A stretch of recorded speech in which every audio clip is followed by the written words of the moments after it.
Shri Venkateswara gold తాకట్టులో ఉన్న మీ బంగారాన్ని విడిపించి కొనబడును.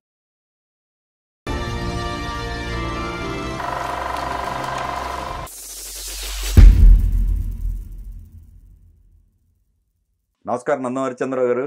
నమస్కారం అంజబాబు గారు. ఈ రోజు మన ఫ్లాష్ బ్యాక్ లో ఎంఎస్ రెడ్డి గారి గురించి చెప్పుకుందాం అండి. Okay okay okay. MS Reddy గారు అంటే గొప్ప రచయిత, ప్రొడ్యూసరు, నటుడు, ఇంకేమైనా ఉన్నాయా సార్? నేనేం చెప్పాలి, ఇంకా మీరు చెప్పేస్తే. కాదు, మిగతా చాలా ఉన్నాయి మీరు చెప్పడానికి. కావ్య రచయిత కాదు, ఒకటే ఇంకా నాకు ఫినిష్ కాల.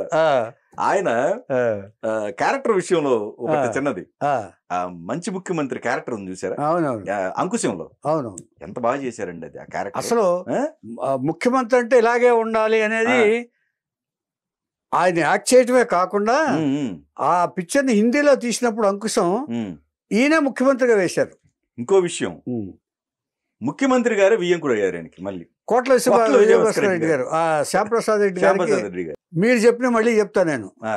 ఎంఎస్ రెడ్డి గారు కావ్య రచయిత, కథా రచయిత, సంభాషణల రచయిత, పాటల రచయిత, ఏమండి, నిర్మాత, తర్వాత ఇక ఎన్నో దీనికి చాలా విశేషణాలు ఉన్నాయి ఆయనకి. ఇవన్నీ కలగలిపితే మల్లెమాల సుందరరామరెడ్డి గారు. 19 ఈయన చరిత్ర చూస్తే చాలా అసలు భగవంతుడు ఇచ్చిన వరంలాగా అనిపిస్తుంది ఎంఎస్ రెడ్డి గారి జన్మ. దేనికో చెప్తాను. 1925లో నెల్లూరు జిల్లా అలిమిలి అనే గ్రామంలో జన్మించాడు ఈయన. ఒక మధ్యతరగతి కుటుంబమే, కాకపోతే ఆయన ఊరి పెద్ద, తండ్రి గారు ఊరి పెద్ద, బాగా ఫిలాంథ్రఫిస్ట్. అంటే ఒక ఊరి పెద్ద అంటే ఎలా బిహేవ్ చేయాలో, ఎవరెవరిని ఎలా ఆదరించాలో అంత ఆదరించే మనిషి. వీళ్ళకేమీ లేకపోయినా ఈ దాన ధర్మాల వల్లే ఈయన వీళ్ళ ఆస్తులు, అదే వ్యవసాయంగా వాళ్ళకి మెయిన్ ఆధారం, దాన ధర్మాల వల్ల చాలా పోగొట్టుకున్నారు. సో ఈయనకి అసలు చదువే అప్పలేదు. చదివించలా, అప్పటం కాదు, చదివించలా. ఈయనకి చదువుకోవాలని ఉండేది రెడ్డి గారికి, కానీ చదువు మీద శ్రద్ధ పెట్టలే వాళ్ళకి. ఎందుకంటే చాలా దారుణమైన పరిస్థితిలో వాళ్ళ కుటుంబం, 4 పిల్లలు, 4 మగపిల్లలు, ఒక ఆడపిల్ల. వాళ్ళు పెద్ద సంసారం అంచేత వాళ్ళు ఇక తల్లి గారు చదివించాలని అనుకున్నా కూడా ఏం చేయలేని పరిస్థితిలో ఉండేది ఈయనకి. ఇక చదువు అని చెప్తుంటే తండ్రి ఏం చేశాడంటే ఒక పండితుడిని మాట్లాడి, ఒక పండితుడే ఉంటారు అక్కడ మాస్టర్లు అప్పట్లో, ఎక్కువ సాంస్క్రిట్ పండితులు, సంస్కృతం చెప్పేవాళ్ళు ఉంటారు. ఒక 10 మంది కుర్రాళ్ళని, చదువుకోలేని పిల్లవాళ్ళని 10 మందిని పోగు చేసి, గ్రామ పెద్ద కాబట్టి ఆయన గ్రామ పెద్దగా చూసేవాడు ఆయన్ని, ఎవరైనా రెడ్డి గారి తండ్రి గారిని. కానీ అతి మంచివాడు, చెప్పినట్టు ఆయన అందరికీ ఆదరించేవాడు. ఆయన ఊళ్ళోకి ఎవరు వచ్చినా కూడా తన ఇంట్లో భోంచేయాలని ఒక నియమం పెట్టుకున్నాడు ఆయన. ఇంకా రాత్రులు ఎవరన్నా వీధి దగ్గర పడుకున్నారో అని చెప్పి లాంతర్ వేసుకెళ్ళి లేపుకొచ్చి ఇంట్లో భోజనం పెట్టించేవాడు. అలాగా ఆర్థిక ఇబ్బందులు వచ్చినాయి వాళ్ళకి. ఆర్థిక ఇబ్బందులు వచ్చి చదువు గురించి వీళ్ళు పట్టించుకోరు పెద్దగా. అప్పట్లో కూడా ఆలోచించేవారు కాదేమో మరి. మాట్లాడటమే ఇది అనుకునేవాళ్ళు. ఆ రచ్చబండ దగ్గర పెడితే పలకలు కూడా లేవండి. ఈయన అక్కడ ఇసుక ఉండేది కదా రచ్చబండ దగ్గర, కింద కూర్చుంటే ఆ ఇసుక మీద ఆయన చెప్పింది ఇలా రాసుకునేవాడు ఆయన రెడ్డి గారు. ఆయన ఏం చెప్తుంది ప్రాక్టీస్ పలక మీద రాస్తారు కదా, ఆ పలక మీద కాకుండా ఇసుకతో రాసేవారు ఆయన. ఈ పిల్లలు కూడా అంతేనా? పిల్లలు కూడా అంతే. రెడ్డి గారు ఆయన ఒక మళ్ళీ దాన్ని చదవాలంటే కష్టం కదా, పుస్తకాలు లేవు కదా, పుస్తకాలు కాదు అది, ఆయన చెప్పిందే జ్ఞాపకం పెట్టుకోవాలి. ఏకసంతాగ్రహి ఈ రెడ్డి గారు అప్పట్లో కూడా, వాళ్ళందరికంటే కూడా, పిల్లలందరికంటే కూడా ఏకసంతాగ్రహిగా ఉండేవాడు. మెచ్చుకునేవాడు కదా, పండితులు కూడా మెచ్చుకునేవాళ్ళు, ఈయన ఏదో చదువుతారు. ఆ తర్వాత ఒక జ్యోతిష్కుడు వాళ్ళ ఇంటికి వచ్చినప్పుడు ఎవరో చెప్పారు, ఈయనలో ఏదో కనపడుతుంది, చాలా గొప్పవాడు అవుతాడు ఈయన జీవితంలో, ఈయన ఇంత సామాన్యంగా కనపడుతున్నాడు కానీ నా కళ్ళకి ఏదో, నా దృష్టికి ఏదో, ఈయనలో ఏదో చాలా గొప్పవాడు అయితే అయ్యేంత ఇది కనపడుతుందని చెప్పి జ్యోతిష్కుడు చెప్పాడు. అప్పుడు తల్లి కనిపించింది. అప్పటికి తండ్రి అయిపోయాడు. అయిపోయిన తర్వాత నాయన నువ్వు అంటున్నారు కదా గొప్పవాడు అవుతున్నాడు, ఏమో నువ్వు మళ్ళీ ఇంకా నేను చదువుతానమ్మా అని తల్లి దగ్గర బతిమాలుకున్నాడు. బతిమాలకంటే ఎక్కడైనా మన దీనికే కష్టంగా ఉంది కదా, ఇంత ఉంది పిల్లలతోటి కష్టంగా ఉంది, నువ్వు పని చేయి అని చెప్పి రేపు గూడూరు వెళ్ళిగా అని చెప్పేసి, మరి ఎలా వెళ్ళనమ్మా అని చెప్పి, నేను చెప్తానని చెప్పేసి విస్తరాకులు తెచ్చి ఆకులు తెచ్చి విస్తరాకుల్లా కొట్టి ఒక 6 కట్టలు తయారు చేసి ఇచ్చి, ఇవి అమ్మి ఈ డబ్బులు పెట్టుకుని గూడూరు వెళ్ళి అక్కడ జమీందారులు ఉంటారు, ఉన్నవాళ్ళు ఉంటారు, ఆ ఉన్నవాళ్ళ దగ్గర అడిగి ఏం తప్పు లేదు, చదువుకోవడానికి విద్యార్థుల కోసం అడుక్కున్న తప్పు లేదు, అంచేత మన పరిస్థితిది చెప్పకుండా వెళ్ళి కనుక్కుని వెళ్ళి అలా అడిగి సంపాదించి తెచ్చుకొని ఆయన అని చెప్పి కొడుకుని పంపించింది. జ్యోతిష్కుడు చెప్పాడు కాబట్టి గొప్పవాడు అవుతాడు. ఏమండి వెళ్ళాడు. వెళ్ళిన తర్వాత ఏ ఇంటికి వెళ్తే ఆ ఇంట్లో వీళ్ళ కమ్యూనిటీ వాళ్ళు ఏ ఇంటికి వెళ్తే వాళ్ళు చదివి ఏం చేస్తావరా, నువ్వు చదువుకున్నా దేశాన్ని ఉద్ధరించాలా, వెళ్ళి పని చేసుకో, పో ఎక్కడ కూలి పని చేసుకో అని చెప్పేసి వేళాకోళం చేసి పంపించారంట. ఆయన ఒక కవిత చెప్పాడు అప్పుడు ఎంఎస్ రెడ్డి గారు, దీన్ని ఆర్థికము ఇది లేకపోతే ఆప్తులైన అగుదురు అపరిచితులని ఒక కవిత్వం చెప్పాడు ఆయన రెడ్డి గారి. నిజమేగా, ఆర్థికంగా లేకపోతే ఆర్థిక బాధలు ఇబ్బందులు ఉంటే ఆప్తులైనా కూడా అపరిచితులు అయిపోతారంట. అంటే ఇంత ఇదిగా చెప్పేవాడు ఆయన. అప్పటి నుంచి ఆయన ఇక అక్కడి నుంచి జమీందారీ ఉద్యమం వచ్చింది. అప్పట్లో మెడ్రాస్లో టంగుటూరి ప్రకాశం పంతులు గారు చీఫ్ మినిస్టర్గా ఉన్నాడు అక్కడ. ఇప్పుడు ఈ కుర్రాళ్ళందరితో పాటు ఉద్యమం చేస్తున్నారు కుర్రాళ్ళందరూ. వాళ్ళతో పాటు ఈయన ఉద్యమం మద్రాసు నడుచుకుంటూ వెళ్ళాడు. ఈయన గూడూరు నుంచి దాదాపు 130 కిలోమీటర్లు అవుతుంది. ఆ ఉద్యమాలతో పాటు నడుచుకుంటూ వెళ్ళి సీఎం గారిని కలిశారు, ప్రకాశం పంతులు గారిని కలిశారు. ప్రకాశం పంతులు గారిని కలిసి వీళ్ళ దౌర్జన్యం గురించి పద్య రూపంలో చెప్పాడు ఈయన, ఫ్రంట్ లైన్లో ఉండి ఆసుగా. అది అట్రాక్ట్ చేసింది ప్రకాశం పంతులు గారిని. మిగతా వాళ్ళందరూ స్లోగన్సే చేసేది ఈయన ఆ కుర్రాడు కదా, ఆ ఆవేశంతో పద్యాలు చెప్పాడు, ఆసుగా చెప్పాడు. ఈ కుర్రాడిని పిలిచాడు ఆయన ప్రకాశం పంతులు గారు. ఆయన బయటకు వచ్చి సీఎం అట్రాక్ట్ అయ్యాడు. ఆయన బయటకు వచ్చి పెట్టిన తర్వాత, ఏంటి నువ్వు కవి అన్నాడు. కవియం కాదండి, నాకు నోటికి వచ్చింది చెప్పాను అన్నాడు. మరి ఏదో చందోబద్ధంగా చెప్పినట్టు ఉందే నువ్వు, మరి ఆయనకు కూడా తెలుసో ఏమో మరి ఇలాగన్నాడు. ఛందస్సా ఏమీ లేదు సార్, నాకు తెలిసి నాకు ఏదొస్తే అది చెప్పాను సార్ అన్నాను. నేను అందుకే కాళిదాస్ కవితో పోల్చి, ఇప్పుడు మన కాళిదాస్ సినిమాలో ఒక గొల్లవారు ఉన్నారు కదా, ఆయన్ని అమ్మవారి అనుగ్రహంతో బీజాక్షరాలు నేలకి మీద రాస్తే అమ్మవారి మీద పద్యం చెప్పాడు, మాణిక్య వీణమని. అలాగా ఎంఎస్ రెడ్డి గారిని సహజ కవిగా ఆ రోజున అభివర్ణించాడు ప్రకాశం పంతులు గారు. లేదా నువ్వు అన్నీ కరెక్ట్గా చెప్తున్నావు, నువ్వు చాలా గొప్పవాడివి, నువ్వు అంచేత మీ సమస్యలన్నీ నేను తీరుస్తానని చెప్పేసి ఆయన ఎంఎస్ రెడ్డి గారిని ప్రత్యేకంగా అభినందించారు, సుందరరామరెడ్డి గారు. ఏమండి అక్కడి నుంచి ఈయన ఇక ఆ ఉద్యమం అయిపోయిన తర్వాత ఆయనకి ఎలా వస్తుందో ఆయనకే తెలియదంట. కవిత్వం ఎలా వస్తుందో ఆయనకే తెలియదు. కానీ ఆయన చెప్పదలుచుకుంది, ఎవరి మీద పద్యం చెప్పదలుచుకుంటే ఆసుగా వచ్చేస్తుంది. మరి దీన్ని ఏమంటారు, అమ్మవారి అనుగ్రహం లేకపోతే ఆయన జ్యోతిష్కుడు చెప్పిన ప్రభావం ఏదో ఇలా ఉంటాయి. రెడ్డి గారు అలా కవిత్వం చెప్పడం మొదలు పెట్టారు. ఆయనకి కూడా కాన్ఫిడెన్స్ వచ్చింది ప్రకాశం పంతులు గారు చెప్పిన తర్వాత. ఓహో నేను ఏదో చెప్పగలను అనుకుంటా. ఆయన మీద కూడా చెప్పారనమాట ఆయన కవిత్వం.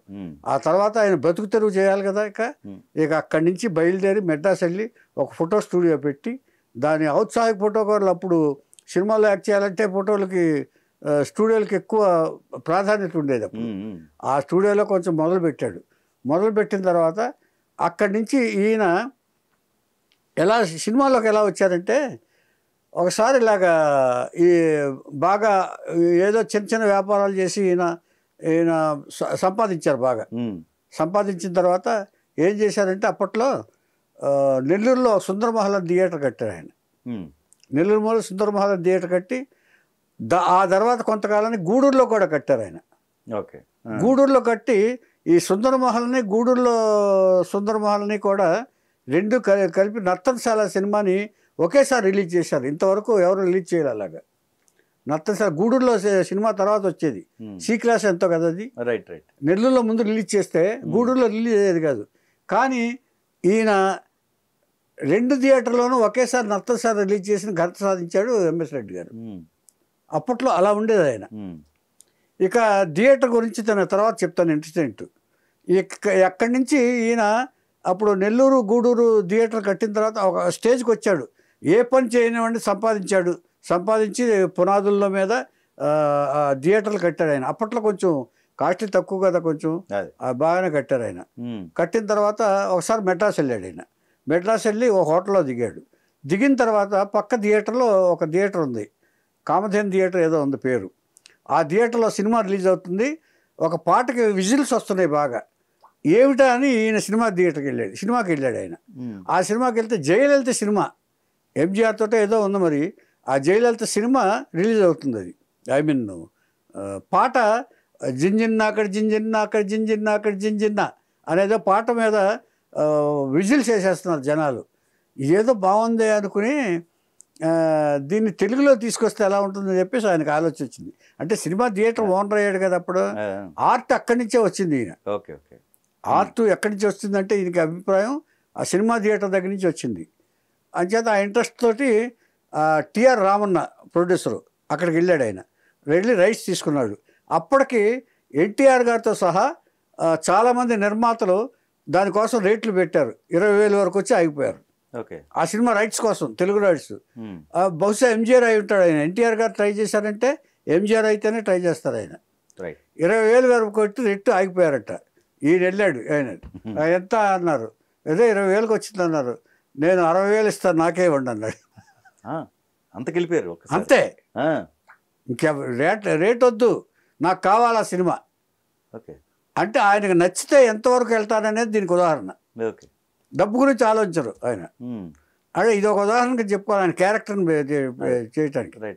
ఏమండి అది 2 పెట్టాడు ఆయన. ఇంకా వస్తున్నారు అని చెప్పుంటారు వాళ్ళు. ఇంకా నేను ఇవ్వదలుచుకోలేదు అన్నప్పుడు ఈయన ఒకేసారి చెప్పేశాడు ఆయన. ఈయన మెంటాలిటీ అది. అంచేత డబ్బుల గురించి మనకి కావాల్సిన దానికోసం ఎంతైనా పెట్టచ్చు అనే అభిప్రాయంలో అప్పుడు ఉన్నాడు ఆయన. మనకి నచ్చిన దానికోసం. అది ఎవరికైనా ఏ మనిషికైనా అంతే. ఏమండి ఇది ఒక సైకాలజీ. అంటే దీని నుంచి మనం నేర్చుకోవాలి. మనకు కావాలనుకున్నప్పుడు ఏదైనా సరే ఖర్చు పెట్టాలి కొంచెం. అంచేత అయిపోయింది. దానికి కన్నెపిల్ల అని టైటిల్ పెట్టి రిలీజ్ చేశాడు ఆయన. రిలీజ్ చేస్తే బోళంత లాభం వచ్చింది. మళ్ళీ వెంటనే రామన్న గారే ఫోన్ చేసి మీ ఏదో బాగుంది ఇది, నా సినిమాలు ఇంకా 2-3 ఉన్నాయి, అవి కూడా చేసేయండి అన్నాడు. అలాగా ఒక దాదాపు కొన్ని సినిమాలు డబ్బింగ్ చేశాడు ఆయన. దాదాపు 20 సినిమాలు దాదాపు డబ్బింగ్ చేసి వ్యాపారం చేశాడు ఆయన. సో అందులో నిష్ణాతం అయిపోయాడు ఆయన సినిమా వ్యాపారంలో. ఇప్పుడు స్టేట్ సినిమా మొదలెట్టాడు ఆయన. కేఎస్ ప్రకాశ్రావు గారు డైరెక్టర్గా పెట్టుకుని భార్య అనే సినిమా తీశాడు ఆయన. కేఎస్ ప్రకాశ్రావు గారు డైరెక్టర్. ఆ తర్వాత భార్య తీసిన తర్వాత శ్రీకృష్ణ విజయం అని స్టార్ట్ చేశాడు ఎన్టీఆర్ గారితో, రామారావు గారితో. ఆయన పౌరాణికాలంటే ఇష్టం కదా, పైగా సంస్కృత రాస్తారు కదా ఆయన. దాంతో కథ తయారు చేసి దాంట్లో ఫస్ట్ టైము హేమమాలిని డ్యాన్స్గా పెట్టాడు. డ్యాన్స్గా బాంబే నుంచి తీసుకొచ్చి శ్రీకృష్ణ విజయం అని తీశారు. అక్కడి నుంచి వరుస సినిమాలు. ఇక రెడ్డి గారు అంటే కొత్త నోట్లు ఇస్తారని అప్పట్లో పేరుండేది. ఆయన రెడ్డి గారి జీతాలు ఇవ్వాలంటే కొత్త నోట్లుగా ఇస్తారని చెప్పి ఇది ఉండేది. తర్వాత రంగనాథ్ తోటి రామయ్య తండ్రి తీశాడు. చలంగారితో ఊరు కుప్పుకారి కేఎస్ఆర్ గారి దర్శకత్వంలో తీశాడు. తర్వాత మళ్ళీ కేఎస్ ప్రకాశ్రావు గారే కోడెనాగు అనే సినిమా తీశారు శోభనబాబు గారితో. కోడెనాగు అందులో పాటలు కూడా రాశారు ఈయన. మల్లెమాల పాటలు అంటే మల్లెమాల. ప్రతి దాంట్లోనూ ఏదో ఒక విధంగా ఈయన కథ కానీ పాటలు రాయటం కానీ ఈయన సినిమాలన్నింటిలోనూ ఈయన ప్రమేయం ఉంటుంది. రచయితగా ఇంటి పేరు పెట్టేసుకున్నారు. రచయితగా ఈయన ప్రమేయం లేకుండా ఏ సినిమా జరిగేది కాదు. అలాగా చాలా సినిమాలు తీశాడు ఈయన. రామయ్య తండ్రి, తాతయ్య ప్రేమలీలలు, ఇలాగా వరుస సినిమాలు తీశాడు. తీసిన తర్వాత ఈయనకు ఒక కోరిక ఉంది. తను ఎలా నేర్చుకున్నాడు విద్య, సంస్కృత విద్య ఎవరు గురువు లేకుండా నేర్చుకున్నాడు ఈయన. గురువు అంటే అదే అంటే గురువు ఉన్నా కూడా ఈయన ఏకలవ్య శిష్యుల్లాగానే ఆ తర్వాత ప్రాక్టీస్ చేశాడు ఆయన. కొంతకాలమే అది జరిగింది. రైట్. ఆ రచ్చబండ దగ్గర ఎడ్యుకేషన్ కొంతకాలమే. ఆ తర్వాత ఈయన స్వయంగానే ప్రాక్టీస్ చేసుకున్నాడు. ఈయన స్వయంగానే తన విజ్ఞానాన్ని పెంపొందించుకున్నాడు ఈయన. ఎవరు? మన రెడ్డి గారు. అందుకని తను ఏకలవ్యుడిగా భావించుకుంటాడు ఆయన. అందుకని ఏకలవ్య సినిమా తీయాలనుకున్నాడు. ఏకలవ్య సినిమా తీశాడు ఆయన. తర్వాత ముత్యాల పల్లకి అనే సినిమా తీశాడు. ఇలా వరుస సినిమాలు తీశాడు. కానీ ఏ సినిమా తీసినా అసభ్యతకి అశ్లీలతకి తావు లేకుండా తను కవి అన్న భావనతోటి మర్యాదగా ఉండాలి సినిమా అనేది. తను తీసే సినిమాలో మర్యాదకి ఏమాత్రం లోపం ఉండకూడదు, సంస్కార లోపం ఉండకూడదు అనే భావంతోనే సినిమాలు తీశాడు ఆయన. ఏ విధమైన ఇదిగానే. అలాగే డైరెక్టర్లు కూడా ఆయన సెలెక్ట్ చేసుకోవటంలో కూడా ఇదే ఉన్నాడు. తన రచనలు కూడా అలాగే ఉండేవి ఆయన కూడా. ఏమండి, ఇది అయిన తర్వాత ఇక ఈ సినిమా అయిపోయిన తర్వాత శబ్దాలయ థియేటర్ ఆయన తర్వాత ఆయనకి రామాయణం మీద మహా మక్కువ. రాముడు క్యారెక్టర్ అంటే ఎక్కువ ఇష్టం. రాముడు అంటే ఎక్కువ ఇష్టం ఈయనకి. ఆ రాముడు క్యారెక్టర్ మీద బాలలతో రామాయణం తీయాలని ఆయనకు కోరిక కలిగింది. తను రాసి ఆ మొత్తం రామాయణాన్ని ప్రిపేర్ చేసి గుణశేఖర్ గారు డైరెక్టర్గా పెట్టుకుని 34 మంది పిల్లల్ని సెలెక్ట్ చేసుకుని మిగతా అందరూ బాలలతోటి బాల రామాయణం ఫస్ట్ టైం తీశాడు ఆయన. దానికి అవార్డు కూడా వచ్చింది, Nandi award. Junior NTR hero. Correct, అందరూ బాలలే. ఏమండి, అలా బాలల రామాయణం తీశారు ఆయన. అంచేత తన అభిరుచి తగ్గట్టుగా సినిమాలు తీశారు తప్ప దీన్ని మించి తను దాటి సినిమాలు పోనివ్వలే ఎప్పుడు కూడా ఆయన. ఏమండి, ఇక ఆ తర్వాత శబ్దాలయ థియేటర్ని థియేటర్ కావాలని ఆ ఫిల్మ్ నగర్ వాళ్ళు ఇచ్చిన దీంతో శబ్దాలయ థియేటర్ అవసరం గ్రహించి ఆయన తర్వాత ఈ ఇండస్ట్రీ డెవలప్మెంట్ గురించి కూడా ఆలోచించేవాడు ఆయన. తర్వాత ఎన్టీఆర్ గారు సీఎం అయిన తర్వాత స్లాబ్ సిస్టానికి వ్యతిరేకంగా ఆయన పోరాడాడు. స్లాబ్ సిస్టమ్ వస్తే మీకు తెలియట్లేదు, పర్సంటేజ్ వస్తేనే నిర్మాత ఇలాగానే ఉంటాడు, మీరు స్లాబ్ సిస్టమ్ పెట్టారనుకోండి నిర్మాతకి చెప్పే మిగులుతుంది, బడ్జెట్ పెంచేస్తారు, ఆర్టిస్టులు టెక్నీషియన్స్ రేట్లు పెంచేస్తారు, మీరు సినిమా పరిశ్రమకు మేలు చేయట్లేదు, చాలా అన్యాయం చేస్తున్నారని చెప్పి ఎన్టీ రామారావుతో పోరాడిన వ్యక్తి ఎంఎస్ రెడ్డి గారు. అందులో అప్పుడు గురువు గారు కూడా జరిగిన తారతమ్యాల గురించి సీఎం గారితో చర్చించారు. కానీ ఆయన వెళ్ళలేదు. నిర్మాతలు ఎక్కువ షేరు, ఎక్కువ భాగం వాళ్ళు స్లాబ్ సిస్టమ్ కావాలంటే ట్యాక్స్ తగ్గించేస్తారు స్లాబ్ సిస్టమ్ వచ్చేటప్పుడు. ఇంతే ఆంధ్రలో తీస్తే 7% నుంచి 14% వరకు ఏదో ఉంది అప్పుడు. అంచేత ఆ సిస్టమ్కి వ్యతిరేకంగా ఆయన పోరాడాడు. తర్వాత ఏమైనా సరే నిర్మోహమాటంగా మాట్లాడే వ్యక్తి ఎంఎస్ రెడ్డి గారు. దాంట్లో ఆయన కల్మషం పెట్టుకోరు ఆయన. ఎంచేత తన జీవితం ఏదో దైవోపదత్తంలాగా ఆయన ఎప్పుడు భావించేవాడు. రాసిన తర్వాత రామాయణం రాయాలని సంకల్పించాడు ఆయన. ఆయన ఎప్పుడు రాముడు రాయించాడనే చెప్తారు ఆయన. ఏ రాసిన పోతను కూడా నేను రాయలేదు, రాముడు రాయించాడని. అలాగే ఈయన కూడా 14 నెలలు నేల మీద పడుకుని రామాయణ కావ్యాన్ని పద్య రూపంలో రాశాడు ఆయన. ఇందులో ఆయన రాసేది ఏంటంటే ఆనంద జపం రామాయణం. ఒకసారి అది చూపించండి సార్. ఇది చదువుతాను నేను. ఏమండి, ఇది కవర్ పేజీ, ఇది వెనకాల ఆయన రాసింది. ఇది ఏమో మల్లెమాల రామాయణం అని రాశారు, హెడ్డింగ్ ఉంది. ఏమండి, తర్వాత వెనకాల ఆయన కొన్ని వాక్యాలు రాశారు, అది చదువుతాను. శ్రీరామచరితం రామాయణం, సీతమ్మ హృదయం రామాయణం, రామాయణం నిత్య పారాయణం, అంటే ప్రతిరోజు మన జీవితాల్లో ఉండాలని భావించి రాశారు ఆయన. ఆరణ దీపం రామాయణం, ఆపాత మధురం రామాయణం, అఖిల పాపములు హరించి ఆత్మజ్ఞానం వెలయించి జీవిత నావను తీరము చేర్చే తరుణోపాయం రామాయణం, రామాయణం నిత్య పారాయణం. ఇది నాకు ఆయన దగ్గరికి వెళ్ళినప్పుడు ఇచ్చారు ఆయన. ముందు మీ గురించి ఒకటేదో రాశారు కదా, అదొకసారి నేను చదవండి. నా దీని మీద నేను రాస్తున్నానని చెప్పాను గురువుగారి మీద. సో ఇది ఏం రాశారంటేనా, వినయ వివేక సంపన్నుడు, అక్షర రమ్యతకు ఆనవాలైన గొప్ప రచయిత, నాకు ఆత్మీయ మిత్రుడు, భలే రాశారండి. ఆయన గొప్ప రచయిత అని నన్ను అన్నారంటే నేను నా ధన్యజీవిని అయ్యాను నేను నిజంగా.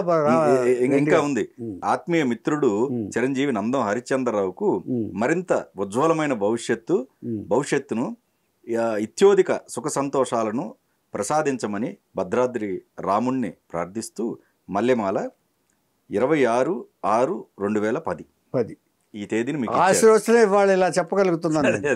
ఇచ్చేదంటే ఆయన ఎంఎస్ రెడ్డి గారి ఆశీర్వచనం ఆ రాముడి ద్వారా నాకు అందించినందుకే ఇవాళ ఈ ప్రోగ్రామ్ చేస్తున్నాను నేను భావిస్తున్నాను. చాలా అసలు మీ గురించి ఆయన చూడండి ఎంత ఎంత చక్కటి వాక్యాలు. అయ్యో, ఆయన ఆశీర్వచనం సార్. అదే ఎందుకంటే అందుకే అంత పుస్తకం రాయగలిగాను నేను. ఆయన చేత మీలాంటి వాళ్ళు కానీ మేధావులు కానీ మెచ్చుకున్నారు, నన్ను ప్రశంసించారు, అభినందించారు కూడా. అందుకు రెడ్డి గారికి ఆ రాముడి వారికి నా కృతజ్ఞతలు చెప్పకుండా ఉండలేను. Okay, number 1. ఆయనకు ఒక ఇష్టమైన పద్యం ఉంది. రసపిపాస లేని రాయలుగాయల మధ్య చెప్పు కవిత ఎంత గొప్పదైనా కోళ్ల సంతలోన కోహినూరు వజ్రమే. ఎంత గొప్ప కవిత అర్థం చేసుకునే వాళ్ళకి చెప్తే. ఇప్పుడు మన ప్రోగ్రామ్ కూడా అంతేనండి. అర్థం చేసుకునే వాళ్ళ కోసం చెప్పకూడదు మనం. ఏం చేద్దంటే దీని మీద ఇంట్రెస్ట్తో మనం ఏదన్నా నేర్చుకుంటాం, తెలుసుకుంటాం అని తెలుసుకోగలిగితేనే మనం చెప్పిన ప్రోగ్రామ్కి, మనం చేస్తున్న ప్రోగ్రామ్కి ధన్యం అవుతుంది, సార్థకత. ఏమండి, మహిత వినయశీల మల్లెమాల అని రాసుకున్నాడు. రసపిపాస లేని రాలుగాయల మధ్య కవిత ఎంత గొప్పదైనా, చెప్పు కవిత ఎంత గొప్పదైనా కోళ్ల సంతలో కోహినూరు వజ్రం పెట్టి అమ్మినట్టేనంట. మహిత వినయశీల మల్లెమాల, ఇది ఆయనకి ఇష్టంగా చెప్పుకుంటారు ఆయన పద్యం. నాకు ఇష్టమైన పద్యం అని ఇప్పుడు చెప్పాడు ఆయన, నాతో కూడా చెప్పాడు. ఏమండి, ఇలాగా చేసిన తర్వాత ఇక ఆయన క్యారెక్టర్ గురించి చెప్పుకోవాలి మనం. ఆయన ఎంత గొప్ప నిర్మోహమాటి, చాలా ఎంత స్వచ్ఛంగా బ్రతికారో. ఆయన పుస్తకం ఒకటి రాశారు. పుస్తకం రాసి తన ఇండస్ట్రీలో ఎన్ని ఇబ్బందులు పడ్డారో, ఆర్టిస్టులు ఎన్ని ఇబ్బందులు పెట్టారు, అంచేత వాళ్ళ గురించి రాస్తూ నేను ఇలా ఇబ్బంది పడ్డాను సినిమాలు తీస్తూ, అలా చేయకూడదు ఎవరైనా మనిషే.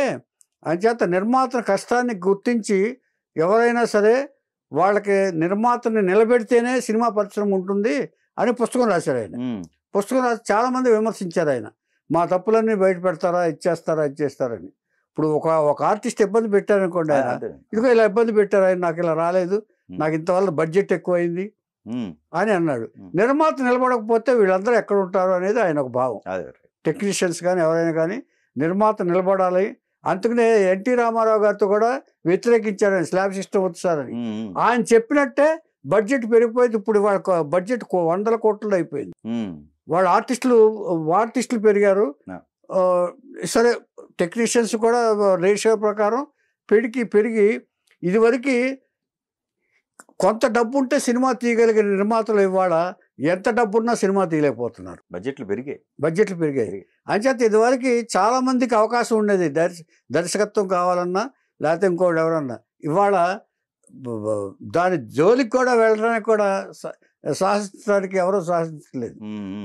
సినిమా జోలికి వెళ్ళడానికి ఇదివరకు ఎవరైనా సరే తమ ఆశలు ఏదన్నా వాళ్ళకి ఐడియాలు ఉంటే అవన్నీ కథ రాసుకుని ఒక చిన్న సినిమా తీద్దాం అనుకోండి. ఇవాళ ఎక్కడున్నాయి? సరే, ఇవాళ అంటే ఓటీటీ ప్లాట్ఫామ్ వచ్చిందండి. ఓటీటీ ప్లాట్ఫామ్కిను సినిమా థియేటర్ దీనికి చాలా తేడా ఉంటుంది కదా. అంచేత ఒక దర్శకుడు ఎదగాలంటే ఆనాడు పెద్దవాళ్ళైన దర్శకులు అందరూ కూడా ఎదిగారంటే అలాంటి సౌకర్యాలు ఉండబట్టే, బడ్జెట్ వాళ్ళ కంట్రోల్లో ఉండబట్టే, అందరూ వాళ్ళు వినబట్టే థియేటర్కి వెళ్ళి చూశారు కాబట్టి. ఓటీటీ ప్లాట్ఫామ్ అనేది వచ్చేటప్పటికి అంత ఎదుగుదల, అంత పేర్లు ప్రఖ్యాతులు రావు. అంటే మారిపోయిందిలేండి సార్. అప్పుడు హీరోలు సంవత్సరంలో ఒక 8-10 సినిమాలు చేసేవాళ్ళు. ఇప్పుడు లేదు, సంవత్సరాలకు సినిమా. అంటే ఇక బడ్జెట్లు మారబట్టి. ఇక రెడ్డి గారు క్యారెక్టర్ గురించి చెప్తాను నేను. ఆయన అంటే ఎంత నిర్మోహమాటి, ఎవరైనా తప్పు చేశారు అంటే ఎలా నిలదీస్తారనే దానికి ఉదాహరణ ఈ సంఘటన. ఈయన థియేటర్ కట్టారు కదండి, ఎక్కడ మన నెల్లూరులో థియేటర్ కట్టిన తర్వాత ఒకసారి సబ్ కలెక్టర్ వచ్చి సినిమా థియేటర్లో కూర్చొని సినిమా చూస్తున్నాడు. సినిమా చూడటమే కాకుండా సిగరెట్ తాగుతున్నాడు. తర్వాత గవర్నమెంట్ వాళ్ళే స్లైడ్స్ వేస్తారు, పొగ తాగటం నేరం అని చెప్పేసి. గవర్నమెంట్ వాళ్ళదే. అంటే సబ్ కలెక్టర్ కూడా గవర్నమెంట్ మనిషే, ఆయనే సిగరెట్ కాలుస్తున్నాడు. ఇది చూశాడు, భరించలేకపోయారు రెడ్డి గారు. సినిమా అయిపోయిన తర్వాత కలెక్టర్ గారు నమస్కారం, ముందు నమస్కారం పెట్టాడు ఆయన. మీకు తెలిసి మీకు గవర్నమెంట్ జీతాలు చాలా ఇస్తుంది, దాంట్లో ప్రజల సొమ్ము కూడా ఉంటుందని మీరు గ్రహించాలి. ప్రజల సొమ్ములో మీకు జీతాలు ఇస్తున్నారు గవర్నమెంట్ అని మీరు గ్రహించాలి. ప్రజల సొమ్ము కొంతగా ప్రజల సొమ్మే ఇస్తున్నారు గ్రహించాలి. అదే కదా, ట్యాక్స్ రూపంలో కదా. అటువంటప్పుడు మీరే సిగరెట్ కాలుస్తూ టికెట్ కొనకుండా వచ్చారంటే దాన్ని ఏమంటారు సార్? ఇది అంచేత మీరు దౌర్జన్యంతో సినిమా థియేటర్లోకి వచ్చి సినిమా చూస్తే సిగరెట్ కాలుస్తుంటే ఇక కామన్ మ్యాన్ మిమ్మల్ని ఎలా చేస్తారు సార్? మా మాట ఎక్కడ వింటారు? మీరు స్లైడ్లు వేస్తున్నారు అక్కడ పోతాకూడదని. మీరు సినిమా టికెట్ కొనకుండా వచ్చారు, అదొక తప్పు. సిగరెట్ తాగుతున్నారు, అదొక తప్పు. కలెక్టర్ గారే అలా తప్పు చేస్తే కామన్ మ్యాన్ ఏం చేస్తారు? ఒక పని చేయండి సార్, మీరు ఈసారి మీరు సినిమా చూడాలనుకుంటే ఏ థియేటర్కైనా సరే నాకు ఫోన్ చేయండి, నేను ఎంతమంది వస్తారో చెప్పండి, మొత్తం టికెట్లు నేనే కొని పెడతా, ఆ టికెట్లు తీసుకుని లోపలికి వెళ్ళండి దయచేసి. టికెట్ కొనకుండా మాత్రం మీరు రావద్దు సార్, అది నా సిద్ధాంతం సార్. మీరు ఎప్పుడైనా సరే మీరు సినిమా చూడాలనుకుంటే నాకు ఫోన్ చేయండి, ఎంతమంది చూస్తారో నాకు చెప్పండి, అన్ని టికెట్లు నేను కొని మీకు ఉంచుతాను, మీరు వచ్చి సినిమా చూడండి అని చెప్పేటప్పటికి ఆయన షాక్ అయిపోయాడు. ఆయన రెడ్డి సాబ్ మీరు నన్ను క్షమించండి సాబ్, ఎందుకంటే నేను ఇంతకాలం నేర్చుకున్న చదువులో కానీ స్కూల్లో కానీ ఇక్కడ కానీ ఉద్యోగంలో కానీ నేర్చుకుంది మీ దగ్గర నేర్చుకున్నాను. ఇవాళ నుంచి మీరు చెప్పినట్టే నేను ఫాలో అవుతాను. నిజంగానే ప్రజల సొమ్మే మేము తింటున్నాం సార్, మా ఉద్యోగాలు మా జీతాలను, నిజంగా మీరు చెప్పింది చాలా కరెక్టు. అంచేది ఇంతవరకు నాకు అటు టీచర్లు చెప్పలేదు, ఇటు ఎవరో చెప్పలేదు, మీరే నా గురువు సార్ అని చెప్పేసి ఆయన షాబుద్దీన్, ఆయన పేరు సబ్ కలెక్టర్ గారి పేరు మహమ్మద్ షాబుద్దీన్ ఏదో ఉంది ఏమండి. ఆయన అప్పటి నుంచి రెడ్డి గారికి ఉత్తరాలు రాస్తూ ఉండేవారు. ఆయన ఇలాంటి రెడ్డి గారు, ఇంత పవిత్రంగా బతికిన రెడ్డి గారు, కరెక్ట్గా చెప్పాలంటే సహజ కవి. ఆయనకి కవిత్వం ఎవరో నేర్పితే రాలేదండి, సంస్కృతం నేర్చుకుని కవిత్వాలు రాయాల. ఆసువుగా ఆయన భగవంతుడు ఆయన నాలుక మీద బీజాక్షరాలు రాసినట్టుగా ఆయన బ్రెయిన్లో పుట్టించి కవిత్వాలు రాశాడు తప్ప ఆయన రాసినవన్నీ ఆయన ఎప్పుడు నేర్చుకుని రాయాల. కనీసం స్కూల్కి కూడా వెళ్ళలేదు ఆయన. ఇది మెయిన్ గ్రహించాలి. అందుకనే సహజ కవి అన్నారు ఆయన. ఎవరంది? టంగుటూరు ప్రకాశం పంతులు గారు సహజ కవిని బిరుదు ఇచ్చింది టంగుటూరు ప్రకాశం పంతులు గారు అప్పట్లో. ఏమండి, ఆయన 87 ఏళ్ల వయసులో ఆయన అనారోగ్యంతో 2011లో ఆయన మరణించారు. అయితే ఇక్కడ ఈయన జర్నీ ఉంది కదా, ఇప్పుడు కంటిన్యూషన్ ఈయన వారసులు జరుగుతున్నా, వారసులు శ్యాంప్రసాద్ రెడ్డి గారు ఆయన కూడా. మనం దీంట్లోనే శ్యాంప్రసాద్ రెడ్డి గారి జర్నీ కూడా మాట్లాడుకుందాం. చెప్తాను సార్, ఇది రేపు చెప్తాను, రేపటి ఎపిసోడ్.